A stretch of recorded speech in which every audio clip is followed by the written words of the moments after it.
कोल्हापूरच्या प्रजासत्ताक दिनाच्या कार्यक्रमात प्रहार संघटनेच्या कार्यकर्त्यांचं आंदोलन. छत्रपती शाहू मैदानात ठिय्या मांडत घातला गोंधळ. फायर ब्रिगेडच्या गाडीखाली मारल्या उड्या. पालकमंत्र्यांनी आपलं म्हणणं ऐकून घेण्यासाठी मैदानात ठिय्या. पोलीस आणि आंदोलकांमध्ये जोरदार शाब्दिक चकमक. दिव्यांगांच्या प्रलंबित मागण्यांची पूर्तता करण्यात यावी यासाठी मैदानात मांडला ठिय्या. मैदानात जोरदार घोषणाबाजी करत प्रचंड गोंधळाला सुरुवात. 7 वाजल्यापासून या ठिकाणी उपस्थित झालेले होते.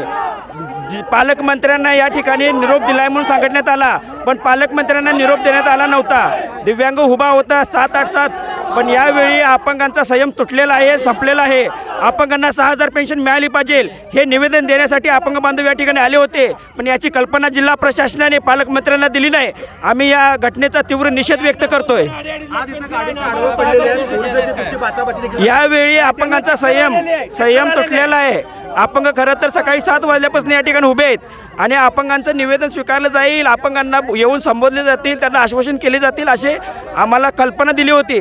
पण कार्यक्रम संपलेला असून देखील आता पालकमंत्री या ठिकाणी यायला तयार नाहीत आणि आम्ही या सर्व गोष्टीचा निषेध करतो या ठिकाणी आणि प्रशासनाचा, कलेक्टर साहेबांचा सुद्धा या ठिकाणी आम्ही निषेध व्यक्त करतो. Bureau report, SBN Marathi.